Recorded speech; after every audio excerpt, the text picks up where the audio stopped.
रहीम अस्सलाम वालेकुम नादरीन, आप यूट्यूब चैनल देख रहे हैं। मैं इमरान खान हूँ। आज़ाद कश्मीर में आज इलेक्शन का दिन था। सारा दिन हम चेक करते रहे क्योंकि 3 मरहलों में ये इलेक्शन होना है। एक मरहले में अभी मीरपुर डिवीज़न में हो रहा है, फिर मुजफ्फराबाद में लेकर जाएंगे और आखिर में रावलाकोट साइड पे ये आ जाएंगे पुंछ डिवीज़न में। तो मीरपुर से इसका आगाज़ किया गया। नवाज शरीफ ने बड़ा ज़ोर लगाया, बिलावल ने बड़ा ज़ोर लगाया और दावे किए जा रहे थे कि बहुत बड़ी तादाद में लोग निकलेंगे, लाइनें लग जाएंगी, लोग लाइनों में लग के वोट डालेंगे। बल्कि ये अहकामात भी एस्टेब्लिशमेंट की जानिब से दिए गए थे कि आपने मनाजिर फिल्माने हैं। अगर आपके पास 100, 50, 200 वोटर हैं तो आप उसको लेकर जाएं, बजाय इसके कि वो वोट डाले उसको आप खड़ा करें लाइन के अंदर, लंबी कतारें आप शो करें, मीडिया के ऊपर विजुअल्स बनाएं ताकि वो फिर हम चलाएं पीटीवी के ऊपर और बाकी जो मीडिया उसको दें कि आप ये मनाजिर चलाएं। ARY हो गया, वो भी काफ़ी आजकल मदद कर रहा है बी टीम के तौर पर, और बहुत सारा मीडिया है जिसे ये हुक्म था कि आपने ये विजुअल चलाने हैं जो आपको दिए जाएंगे। लेकिन वो विजुअल भी नहीं बने। ये इतने नालायक हैं, इतने नकम्मे हैं कि ये अपने मुलाजमों की कितारें भी नहीं दिखा सके। आज़ाद कश्मीर के लोग वोट के अंदर अगर कोई आया भी है ना तो ऐसा लगा कि जैसे वो अपनी तौहीन समझ रहे हैं कि जनाब हम तो वीडियो अपनी बनाना ही नहीं चाहते, हम चाहते ही नहीं है कि जनाब कोई हमें देखे। कोई अगर बहुत मजबूरी में आ भी गया है तो, क्योंकि लोगों को ये पता है कि उन्होंने आज़ाद कश्मीर में रहना है। वहाँ बच्चे शहीद हो रहे हैं, नौजवान शहीद हो रहे हैं, सिक्योरिटी फोर्सेज गोलियाँ मार रही हैं, लोगों के घरों के अंदर दाखिल होकर तोड़ फोड़ कर देते हैं, सड़कें उनकी बंद की हुई हैं, खाना उनका बंद किया हुआ है, गंदम की ट्रक वापस भेज दिए हैं। तो फिर आप जब इतना तंग करेंगे एक इलाके के लोगों को तो रद्द अमल तो उनका आएगा, और वो रद्द अमल हमने देखा। अब माजी की निस्बत जो टर्न आउट है या लोगों की वोट डालने की ख्वाहिश है वो ना होने के बराबर थी। यानी बहुत ही कम लोग निकले वोट डालने के लिए। आज़ाद कश्मीर के इलेक्शन में एस्टेब्लिशमेंट ने जो ड्रामा करने की कोशिश की वो ड्रामा मुकम्मल तौर पे फ्लॉप हो गया। अब तक तो यही दिखाई दे रहा है। अवामी सतह पर इलेक्शन का मुकम्मल ही बाइकआउट था। बेशुमार मेरे पास पोलिंग स्टेशन की वीडियोस हैं। वो आज़ाद कश्मीर के लोग वहाँ पे खड़े होकर वीडियोस बनाते थे और बताते थे देखो कोई भी नहीं आया, ये देखें हम खड़े हैं, ये इतने घंटे हो गए कोई भी नहीं आया, ये देखें इतने घंटे और गुजर गए कोई भी नहीं आया। तो अलग अलग पोलिंग स्टेशन से लोग बनाकर भेज रहे थे। बाहर जो कैंप लगे हुए थे पीपल्स पार्टी और PMLN के, हु का आलम था खाली। लोगों को इतनी दिलचस्पी नहीं थी कि वो कैंप लगा के वहाँ पे बैठ जाए। अच्छा, इसके बरक्स जो आज़ाद कश्मीर के शहरी हैं, ख़वातीन हैं या लोग हैं, उन लोगों ने छोटी छोटी रैलियाँ निकाली इलेक्शन के ख़िलाफ़, और वो इस इलेक्शन को एक ढोंग करार दे रहे थे। तो इस वक्त जो आज़ाद कश्मीर के अंदर इंतखाबात हुए वो पाकिस्तान की मिलिट्री एस्टेब्लिशमेंट ने ज़बरदस्ती मुसल्लत किए अपनी बी टीम पॉलिटिकल पार्टीज़ के साथ मिलकर, जिन्हें आज़ाद कश्मीर के अवाम ने मुकम्मल तौर पर मुस्तरद कर दिया। ये है टोटल मिला के खबर। अगर आप ये कहें कि बहुत ज़्यादा वोट पड़े, 10% भी नहीं पड़े, लेकिन ये वोट निकलेंगे ज़्यादा। जब ये गिनती करेंगे तो इनके अंदर वोट शामिल कर देंगे। अभी देखें ना, कल ही पकड़े गए हैं बैग्स, वोटों वाले बैग्स तो पकड़े गए हैं ना। वो बैग्स तो तैयार करके रखे हुए हैं हर हल्के के अंदर। किसी हल्के में 10 बैग्स तैयार हैं, किसी में 20 बैग्स तैयार हैं। तो वोटों वाले बैग्स तो इन्होंने पहले से तैयार किए हुए हैं। इलेक्शन कमीशन जो है वो मुकम्मल तौर पे जानिबदार है और वो खेल रहा है पाकिस्तान की मिलिट्री एस्टेब्लिशमेंट की जानिब से। यानी ऐसा लगता है कि सेक्टर कमांडर ऑफिस से इलेक्शन कमीशन को कंट्रोल किया जा रहा है, जैसा कि हमेशा किया जाता है। पाकिस्तान के इंतखाबात में भी यही हुआ था। वहाँ पाकिस्तान तहरीक इंसाफ इंतखाबात में हिस्सा ले रही थी, उसने सारी सीटें जीत ली। इलेक्शन कमीशन ने आसिम मुनीर साहब के कहने पर जाली फॉर्म 47 जारी करके सारी सीटें PMLN को और पीपल्स पार्टी को बांट दी। इसके बावजूद PTI सबसे बड़ी जमात बनी। इसके बावजूद, हालांकि उनकी आधी से ज़्यादा नशस्तें छीन ली गई। तो ये 2 नंबरी पाकिस्तान की तारीख में पहली मरतबा नहीं हुई, लेकिन इतने बड़े पैमाने पर इससे पहले भी नहीं हुई। लेकिन जो रिकॉर्ड आसिम मुनीर साहब ने बना दिया ना, वो मादी में कभी नहीं बने। अभी हमने गिलगित बल्तिस्तान का इलेक्शन भी देखा, हमने बहुत सारे ज़िमनी इंतखाबात भी देखे। आज हम आज़ाद कश्मीर का इलेक्शन जो है उसकी गिनती अब इस वक्त हो रही है जब मैं ये वीडियो रिकॉर्ड कर रहा हूँ, तो वो भी आप देख लेंगे। हमेशा ये होता था कि क्योंकि लोग ज़्यादा आ जाते थे वोट डालने के लिए, लोगों का रश लगा हुआ होता था, लाइनें लगी हुई होती थी, लोग पोलिंग स्टेशंस के अंदर दाखिल हो जाते थे, तो इसलिए पोलिंग का टाइम इलेक्शन कमीशन जो है वो 1 घंटा बढ़ा देता था। कभी 1 घंटा, कभी थोड़ा ऊपर नीचे करके बढ़ा देता था कि जनाब हम टाइम इसलिए बढ़ा रहे हैं कि जितने लोग आ चुके हैं उन्हें मौका दें और वो वोट डाल दें। इस मरतबा अजीब काम ये हुआ कि टाइम इसलिए बढ़ाया गया कि शायद कोई वोट डालने ही आ जाए। ये उल्टा काम हो गया। पहले रश की वजह से टाइम बढ़ाया जाता था, इस मरतबा खाली होने की वजह से टाइम बढ़ाया गया। बिल्कुल ही खाली पड़ा हुआ भाई, अगर किसी ने आना है तो हम 1 घंटे का और टाइम दे रहे हैं, डेडलाइन में इजाफा कर रहे हैं, आगे अल्लाह का वास्ता वोट डाल के चले जाएं। ये हालात है। पुलिस मुकम्मल तौर पे पॉलिटिसाइज हो गई है। मिसाल के तौर पे आप ये पुलिस वाले का स्टेटमेंट देखें, जो आईजी ऑफिस ने स्टेटमेंट जारी किया, बड़ा इंटरेस्टिंग है। वो कहते हैं जी, मीरपुर डिवीजन की आवाम का एहतजाज के बजाय वोट की ताकत पर एतमाद का इजहार। भाई तुम मामे लगते हो, लोग अगर एहतजाज करते हैं तो उनका आईनी और कानूनी हक है, वो अगर वोट डालते हैं तो उनका आईनी और कानूनी हक है। तुम क्यों मामे बनते हो बीच में आकर कहते हो जनाब कि हम इसमें बड़े खुश हो रहे हैं। अब वो कहते हैं आज़ाद जम्मू कश्मीर कानून साज असम्बली के 2026 के आम इंतखाबात के पहले मरहले में आज मीरपुर डिवीज़न में इंतखाबात के सिलसिले में मीरपुर डिवीज़न की आवाम ने एहतजाज की बजाय वोट की ताकत पर एतमाद का इजहार कर दिया। आवाम ने इंतशार और एहतजाज का रास्ता इख्तियार करने के बजाय अपने आइनी, कानूनी और जमहूरी हक़ के रायदही के इस्तेमाल को तरजीह देते हुए वोट के ज़रिए फ़ैसला करने का इंतखाब किया। ये पुलिस है जो ये कह रही है, आप अंदाज़ा करें। पुलिस बी टीम बनी हुई है मिलिट्री एस्टेब्लिशमेंट की, और मिलिट्री एस्टेब्लिशमेंट पाकिस्तान की वो है जिनका सियासत करने का 70 साल से ज़्यादा का तजर्बा है। पाकिस्तान की सबसे पुरानी और बड़ी पॉलिटिकल पार्टी इस वक्त पाकिस्तान की मिलिट्री एस्टेब्लिशमेंट है। जर्नैल हैं जो सबसे बड़ी पॉलिटिकल पार्टी चलाते हैं। वो खुद इलेक्शन नहीं लड़ते, लेकिन वो अपने अपने लोगों को इलेक्शन लड़वा के उनके ज़रिए से इक़्तिदार पे कब्जा करते हैं। ये वही बात है ना, देखें। और उनकी बी टीम के तौर पे हमेशा उनके गंदे कपड़े पुलिस होती है। तो ये जो आईजी है लियाकत, ये तो बिल्कुल ही ज़मीन पे ही लेटा हुआ है, ना कोई गैरत है ना कोई शर्म है। वो बंदे को थोड़ा सा होता है कि यार मैं थोड़ा सा तो हौसला मैं दिखा दूँ। मैं इस आदमी को जानता हूँ, इतना बुरा आदमी नहीं था मैं जब पुराना जानता था, लेकिन कुछ क्लिप वगैरह मैंने इसके देखे, वो तो ज़हनी मरीज़ वाली बातें कर रहा है कि इतना बंदा मार दो तो उतना बंदा मार दो। लेकिन मैं इतना बदगुमान तो मैं इसके बारे में कभी नहीं था। जो हरकतें इसने करके दिखा दी। अब ये पुलिस का काम है करने का। तर्जुमान इंस्पेक्टर जनरल पुलिस वो ये बात कर रहा है कि अवाम ने अवामी एक्शन कमेटी की गुज़िश्ता 3 कॉल्स के बाद आज 27 जुलाई की लॉन्ग मार्च की कॉल भी मुस्तरद कर दी। यार पुलिस का क्या काम है? जॉइंट अवामी एक्शन कमेटी एक्स करे, वाई करे, जेड करे, अवाम जो मर्जी करे, तुम्हारा काम सिर्फ ड्यूटी करना है, नौकरी करना है। तुम पॉलिटिकल स्टेटमेंट क्यों जारी कर रहे हो? पुलिस जब पॉलिटिकल स्टेटमेंट जारी कर रही हो और एस्टेब्लिशमेंट उससे करवा रही हो, तो इसका मतलब है खाना ही खराब हो गया। इनसे कुछ भी कंट्रोल नहीं हुआ, इनका बेड़ा गर्क हो गया। इलेक्शन कमीशन बी टीम ऐसे बना हुआ है, बल्कि वो तो ए टीम बना हुआ है। अभी रिजल्ट भी जारी करेगा थोड़ी देर में। पीएमएलएन और पीपल्स पार्टी के लोग जीतेंगे कुछ देर में इलेक्शन, फिर आप देखेंगे, आपको बड़ा मज़ा आएगा। सारा दिन आपको सड़कों पे इतने लोग नज़र नहीं आएंगे जितने बक्सों में से अभी वोट निकलेंगे, क्योंकि बैग्स भरे हुए तो हमने एक दिन पहले ही देख लिए ना कि बैग्स भरे हुए और वो रखे हुए हैं। तो जो बसें भेजी थी मरीम नवाज़ ने, वो इलेक्शन कमीशन के रूल्स की खिलाफ वर्जी थी। वो आज़ाद कश्मीर में दाखिल भी होगी, वहाँ पहुँच भी गई। उस पर इलेक्शन कमिश्नर ने पता क्या किया? वहाँ चीफ इलेक्शन कमिश्नर की जारी स्टेटमेंट जारी किया गया कि जनाब हम तस्दीक करते हैं कि बसें पहुँच गई हैं, लेकिन इन बसों का इस्तेमाल इलेक्शन के बाद होगा, क्योंकि इलेक्शन से पहले अगर इनका इस्तेमाल होगा तो ये तो फिर वो गलत हो जाएगा ना, इलेक्शन पे असरअंदाज होने की कोशिश हो जाएगी। आप अंदाज़ा करें कितने बड़े फ्रॉड हैं ये। भाई ज़ाब्ता इखलाक की धज्जियाँ उड़ा दी उन्होंने। तुम उन्हें पकड़ो, उनके खिलाफ कानूनी कार्रवाई करो, उनका दाखिला बंद करो आज़ाद कश्मीर में, कि अब जब तक इंतखाबात चलेंगे ये बाप बेटी का हम दाखिला नहीं होने देंगे आज़ाद कश्मीर में। ये करने की बजाय उनकी बसें रख लेंगी, जनाब हम इलेक्शन के फ़ौरन बाद दे देंगे। अंदाज़ा कीजिए। और ये बसें नहीं चल रही आज़ाद कश्मीर में, ये आप मेरे से पूछ लें। मैं इन बसों का पीछा करूंगा और आपको बताऊंगा फ्यूचर में कि इन बसों का क्या बना और ये बसें कहाँ गई और इनकी हालत क्या है, ये मैं आपको बाद में बता दूंगा। अब नाज़रीन, पाकिस्तान तहरीक इंसाफ ने जो फैसला किया था बाइकआउट का, बहुत सारे लोग इस पर तनकीद भी कर रहे थे, वो फैसला दुरुस्त साबित हो गया तहरीक इंसाफ का। और उनका फैसला साबित किया वक्त ने कि लोगों ने दिलचस्पी नहीं ली इंतखाबात में। अगर तहरीक इंसाफ भी इंतखाबात लड़ती तो कुछ थोड़ा बहुत और लोग निकल आते, लेकिन ओवरऑल ये इंतखाबात जो हैं वो इनकी कोई हैसियत या कोई साख नहीं है।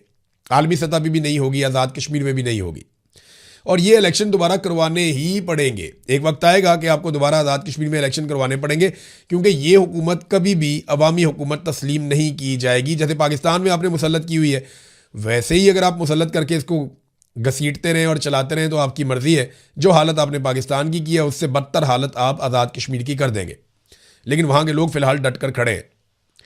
आज जो लॉन्ग मार्च है, कल लॉन्ग मार्च निकला, वो वहाँ मीरपुर से ऊपर चले गए पूंछ की तरफ, और आज मुजफ्फराबाद की तरफ जा रहे हैं लॉन्ग मार्च के काफ़िले। लोग मुजफ्फराबाद की तरफ बढ़ रहे हैं, देखते हैं कि उनको कैसे रोका जाता है, वहाँ जाके वो किस किस्म की हिकमत अमली अपनाते हैं और कहाँ जाकर बैठते हैं और मुजफ्फराबाद के लोग किस तरीके से रिस्पॉन्ड करते हैं। ये सारी चीज़ें हमें आने वाले चंद घंटों में पता चलेंगी। लेकिन पाकिस्तान तहरीक इंसाफ ने एक स्टेटमेंट जारी किया। उन्होंने कहा जी, आज़ाद जम्मू कश्मीर में आज होने वाले इंतखाबात इस हकीकत को बेनकाब कर रहे हैं कि अवाम का इस इंतखाबी अमल पर एतमाद तकरीबन ख़त्म हो चुका है। पोलिंग स्टेशन पर वोटर की तादाद ना होने के बराबर है, जबकि दूसरी जानिब अवाम की एक बड़ी तादाद अपने हुकूक और मुतालबात के लिए सड़कों पर मौजूद है। ये मंजर इस बात की वादे सबूत है कि हुक्मरान जमातें अवाम का एतमाद खो चुकी हैं।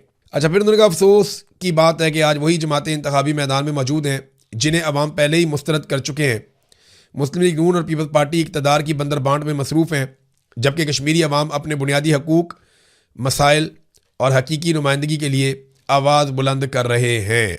बहरहाल आज़ाद कश्मीर के अवाम ने मुकम्मल तौर पे इन इंतखाबात को मुस्तरद कर दिया है और अब इनकी कोई कानूनी, आइनी या इखलाकी हैसियत या साख वो बाकी नहीं रही। अब आ जाए नादरीन एक और ख़बर की तरफ। ये भी खबर बड़ी इंपॉर्टेंट है। इसमें अक़वाम मुत्तहिदा की जानिब से इमरान खान साहब को लेकर एक मुतालबा किया गया है। ये एलिस जे एडवर्ड, ये अक़वाम मुत्तहिदा की स्पेशल रिपोर्टर हैं टॉर्चर के हवाले से। उन्होंने एक स्टेटमेंट जारी किया। इन्होंने लिखा जी कि former prime minister Imran Khan now held in near total solitary for 33 months in a small windowless cell under 24/7 CCTV। Imran Khan साहब को जो है वो कैद तन्हाई में रखा हुआ है, 33 महीनों से ज़्यादा हो गया है और एक बहुत छोटे से बगैर खिड़की वाले सेल के अंदर उनको बंद किया गया है। वो 24 घंटे उनको वहाँ रखा जाता है 7 दिनों तक और CCTV उनके ऊपर जो है वो निगरानी करती है। ये CCTV कैमराज वगैरह जो लगे होते हैं। Often more than 2 weeks continuously. ऐसा भी हुआ कई दफ़ा कि 2-2 हफ्ते तक उनको लगातार विदाउट एक्सरसाइज और मीनिंगफुल ह्यूमन कॉन्टैक्ट, 2-2 हफ्ते तक उन्हें किसी इंसान से बिल्कुल ही उनका कॉन्टैक्ट नहीं हुआ और उन्हें एक्सरसाइज करने की भी इजाज़त नहीं दी गई। This far exceeds the Mandela rules. ये जनाब खिलाफ वर्जी है मंडेला रूल्स की। नेल्सन मंडेला के हवाले से उनके नाम को इस्तेमाल करते हुए रूल्स बनाए गए थे और ये तय किया गया था कि कैदियों को क्या सहूलतें दी जाएंगी और किस हालात में कैदियों को रखा जाएगा और कौन कौन सी चीज़ें तशद्दुद के ज़ुमरे में आती हैं। I call on Pakistan to restore human conditions. मैं पाकिस्तान से ये मुतालबा करती हूँ कि वो फौरी तौर पे जो इमरान खान साहब के इंसानी हकूक़ हैं या जो कैदियों के हकूक़ हैं उन्हें वो बहाल करें। ये अब मुतालबा अक़वाम मुत्तहिदा की जानिब से आया, लेकिन पाकिस्तान की सरकार को परवाह कोई नहीं है। वजह यह है कि परवाह क्यों करे, डोनाल्ड ट्रंप का जो जूता है उसका साया सर के ऊपर है और डोनाल्ड ट्रंप का जूता पॉलिश करके जिंदाबाद काम चल रहा है और मौजें लगी हुई हैं, क्योंकि ट्रंप का जूता अभी तक सर पे है, शफकत भरा जूता है उसका। अगर ट्रंप अपना जूता उठा ले सर के ऊपर से तो फिर इनको धूप लगेगी, फिर इनको मुसीबत पड़ेगी, फिर इनको अक़वाम मुत्तहिदा के स्टेटमेंट से भी फ़र्क पड़ेगा, यूरोपीय यूनियन के स्टेटमेंट से भी फ़र्क पड़ेगा, एमनेस्टी इंटरनेशनल के स्टेटमेंट से भी फ़र्क पड़ेगा। लेकिन जब तक डोनाल्ड ट्रंप ने अपना शफकत भरा जूता और उसका साया इनके सर पे रखा हुआ है तब तक इन्हें परवाह करने की ज़रूरत नहीं है। देखिए ना, मैंने थोड़े दिन पहले खबरदार किया था और मैंने बताया था कि जेल के अंदर एक औरत है जिसका नाम है नादिया ख्वाजा।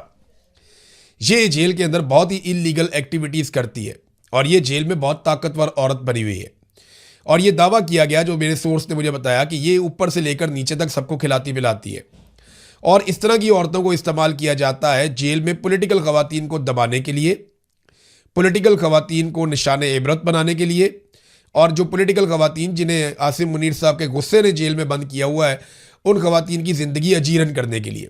मैंने ये सारी चीज़ें बताई थी और मैंने तब ये कहा था कि आईजी को इसके ऊपर नोटिस लेना चाहिए, होम सेक्रेटरी को इसके ऊपर नोटिस लेना चाहिए और जो मुतल्लिका अफसरान हैं वो इस सारी चीज़ को चेक करें। ये बहुत बड़ी ज़्यादती है कि पॉलिटिकल कैदियों को, जिनके सिर्फ पॉलिटिकल व्यूज़ की वजह से वो जेलों में है, आप उन्हें जराइम पेशा अफराद के उनके सामने आप फेंक दें और जराइम पेशा अफराद जो चाहे उनके साथ सलूक करते फिरें या उनके साथ बदसलूकी करें। अभी ये इंसिडेंट हो गया बहुत अफसोसनाक। इसको पाकिस्तान तहरीक इंसाफ के जनरल सेक्रेटरी सलमान अकरम राजा साहब ने और बहुत सारे और लोगों ने इसको रिपोर्ट किया है। पता ये चला कि जो नादिया ख्वाजा नामी औरत है, मैंने पहले खबरदार किया था और वही हरकत हुई है। ये औरत 10 ख़वातीन के साथ बैरक में दाखिल हुई। अब बताएं ये कैसे आ सकती है 10 ख़वातीन को लेकर? जेल के अंदर ऐसे तो नहीं होता कि आप दंदनाते फिरें, आपका दिल कर रहा है आप इधर चले जाएं, इस बैरक में चले जाएं, उधर चले जाएं, ऐसे नहीं होता। अब ये 10 खवातीन को लेकर बैरक में दाखिल हुई तो आलिया हमजा साहिबा वॉशरूम से आ रही थी तो उन्हें गले से पकड़ लिया और तशद्दुद शुरू कर दिया। अब ये एक जानलेवा हमला है, आप किसी खातून का गला दबाएं तो उसकी मौत हो सकती है। तो फिर वहाँ पे जो बाकी पाकिस्तान तहरीक इंसाफ की खवातीन हैं जिनमें सनम जावेद, फलक जावेद, दीगर खवातीन, उन्होंने भाग कर आलिया हमजा को छुड़वाया और उनकी जान बचाई। और इसमें इन खवातीन को, इन औरतों के नाखून भी लगे और ये मामूली ज़ख्मी भी हुई। अब मामला ये है कि रात को खवातीन सो रही हों और ये गैंग इसी तरह आके उनके ऊपर अटैक करके उनको जान से मार दे, तो इसका जवाब कौन देगा? ये मैं पहले इसलिए कह चुका हूं कि जिम्मेदार इसका आईजी जेल खाना चाहता है, नंबर 1। नंबर 2, होम सेक्रेटरी वो भी इसके लिए जिम्मेदार है, उसको रिस्पॉन्सिबिलिटी लेनी पड़ेगी। और जेल का जितना अमला वहां पे मौजूद है, superintendent of Kot Lakhpat jail और उसके साथ जो बाकी लोग हैं वो सारे भी जिम्मेदार हैं। ये औरत तो कह दी है, ये जेल के अंदर अगर कुछ कर रही है तो उसके लिए जिम्मेदारी जो इंतजामिया है उनकी है, और उनको पहले खबरदार किया था। मैंने आज से 2 या 3 दिन पहले ये वीलॉग करके बताया था, ये आप छोटा सा क्लिप सुन लें आपको पता चल जाएगा। मेरे पास जेल के अंदर से खबर आई है, ये कोट लखपत जेल के अंदर से मैं आपको खबर दे रहा हूं। जो जेल का अमला है उनमें से एक खातून ने मुझे जो खबर दी वो मैं आपके सामने रख देता हूं। ये नाजिया ख्वाजा नामी एक खातून है, एक औरत है जो जेल के अंदर बंद है और इसको स्पेशल जगह पे रखा गया है। ऐसी जगह पे रखा गया है जहां पे खवातीन कैदियों को ज्यादा देर तक नहीं रखा जाता, लेकिन इसको स्पेशल स्टेटस जेल के अंदर दिया गया है। ये नाजिया ख्वाजा नामी जो खातून है ये दावा करती है कि अनमोल पिंकी के साथ भी इसके ताल्लुकात हैं और जेल में इसको बहुत प्रोटोकॉल दिया जाता है। जेल का अमला भी परेशान है कि इसको इतना प्रोटोकॉल क्यों मिलता है। और ये वहां जेल में सबको कहती फिरती है कि जनाब मेरे तो ताल्लुकात ऊपर तक हैं, तो जो मैं पैसा खर्च करती हूं वो तो आईजी तक जाता है और जेलर तक जाता है और हर जगह पे जाता है। ये जेल में चौड़ी होकर फिरती है ये औरत। नाम है इसका नादिया ख्वाजा। इसकी 3 बेटियां भी मुबैना तौर पे इसके साथ जेल के अंदर बंद हैं, यह भी दावा किया गया और यह भी बताया गया कि ये जेल के अंदर मिनरल वाटर की जो बोतलें हैं उनके अंदर शराब भी सप्लाई करती। इसको जेल में सिगरेट, वेप और नशा और हर तरह की चीजें लाने की इजाजत है और यह बाकायदा मंशियात का कारोबार करती है और इसने पूरी जेल का माहौल खराब किया हुआ है। वहां पे खवातीन जो है उनको हर चीज सप्लाई की जाती है और जराइम पेशा खवातीन के अंदर पाकिस्तान तहरीक इंसाफ की खवातीन को जानबूझकर मिक्स करके रखा जा रहा है। मैंने उनसे पूछा जी आपके जेल का कोई तरीकाकार नहीं है, कोई ऐसा मैनुअल नहीं है कि ये सियासी कैदी हैं इनको अलग रखें, ये आदि मुजरिम कैदी हैं इनको अलग रखें, ये मंशियात वाले हैं इनको इधर रखें? उन्होंने कहा जी सारा कुछ ही होता है, लेकिन इस वक्त पाकिस्तान तहरीक इंसाफ की खवातीन को तंग करने के लिए जानबूझ के उन्हें ऐसी औरतों में बंद किया जाता है जो हार्ड कोर क्रिमिनल्स हैं। वो आपस में भी लड़ती झगड़ती रहती हैं और इनको भी इरिटेट करती रहती हैं और वो नशा करती हैं, जिसकी वजह से ये घरेलू खवातीन है, उनका सिर्फ एक जुर्म है ना कि उनका एक मौक़िफ़ है, वो पॉलिटिकल खवातीन है, मुजरिम तो नहीं है ना, कोई जराइम पेशा तो नहीं है, तो उनको बंद किया जाता है उनके साथ और ये बड़ी ज्यादती है। तो मुझे वो जो सोर्स है उन्होंने कहा कि जी आप ये खबर जरूर दें, हमें उम्मीद है कि आप ये खबर देंगे तो इसकी इंक्वायरी होगी कि ये खातून और इनकी जो बेटियां हैं, इन्होंने ये जो ड्रग का सिलसिला शुरू किया हुआ है जेल के अंदर और जिस आराम से वो एक सेल के अंदर रह रही हैं, जिस तरह वो अपना टाइम गुजार रही हैं, ये बहुत बड़ी ज्यादती है और सियासी कैदियों को इनके जरिए से परेशान किया जाता है, ऐसी औरतों के जरिए से। बहरहाल ये मैंने मामला आपके सामने रख दिया, अब देखते हैं कि इसके ऊपर क्या इंक्वायरी होती है। तो देखिए मैंने पहले बताया था लेकिन कुछ भी नहीं हुआ, तो अभी भी वक्त है इसकी इंक्वायरी करें और इस मामले को संजीदगी से देखें। ये नाज़रीन एक और रिपोर्ट आई है मेरे पास, ये रिपोर्ट है Pakistan institute of development economics की। ये रिपोर्ट कहती क्या है कि पाकिस्तान में शरह गुर्बत 40% से ज़ायद, दही इलाकों में यानी जो गांव वाले इलाके हैं वहाँ पे 50% से ज़ायद बढ़ गई है गुर्बत। बलूचिस्तान में सबसे ज़्यादा गुर्बत है 70%।